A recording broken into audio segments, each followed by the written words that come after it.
Sorry talaga dun sa nangyari, ha? Sorry Bakit? talaga, kasi... Bakit ka nagsasorry? Kasi yung pahinante mo... Sandali. Oh, wait lang. Nagdadrive ako. Anong pahinante? Nagdadrive ako, wait lang. Pauwi na ako dyan. Bakit ka pa nagsasorry? Ano bang dahilan? Nahuli kami nung misis niya na nandun sa motel. Sorry talaga. Hindi naman sinasadya eh. Hindi naman namin sinasadya yun. Minsan lang naman nangyari yun, pero walang nangyari sa amin. Minsan? Walang nangyari sa amin. Walang nangyari? Maniwala ka. Pero nahuli kayo sa motel? Walang nangyari sa amin. Nahuli nga kami agad eh. Pupunta na ako dyan. Huwag ka magalit. Kasi sorry na nga una. Ito inaamin ko na nga sa'yo. Di ba buti inaamin ko sa'yo? Kumalma ka lang. Pag-usapan natin to. Hindi mo kailangan magalit kasi wala talagang nangyari. Ikaw yung mahal ko. Walang nangyari sa amin. Wag kang baka mamaya kung ano mapano sa'yo. Baka kung anong mangyari sa'yo eh. Walang nangyari. Pero nahuli kayo sa motel. Wala talaga nangyari.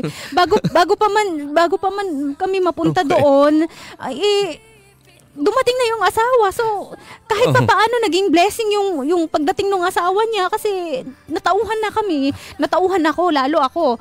Hindi ko pala kayang lokohin ka, hindi ko kayang gawin yun sa'yo. Kaya magdahan-dahan ka sa pag-drive. Pag-uwi mo dito, eto, malapit na ako. Andiyan na ako. Oh! Anong nangyari? Bakit may black eye ka? Ano? Yun yung sinasabi ko sa'yo eh. Nahuli nga kami nung asawa niya eh. Sinuntok ako kasi nga nahuli kami sa motel pero wala nang nangyari sa amin. Paano walang nangyari? Sinong gumawa sa'yo niyan? Ha? Sinong gumawa sa'yo?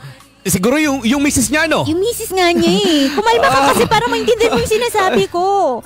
Wala talagang nangyari sa amin. Bakit mo nagawa sa akin to? Bakit?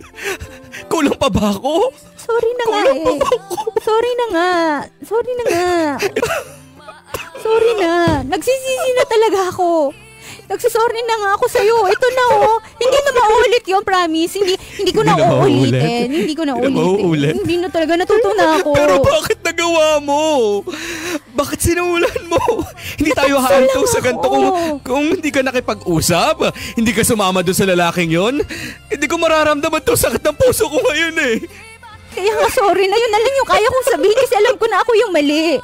Huwag ka nang ganyan. Pag-usapan natin to para sa mga anak natin. Maawa ka sa mga anak natin, ha?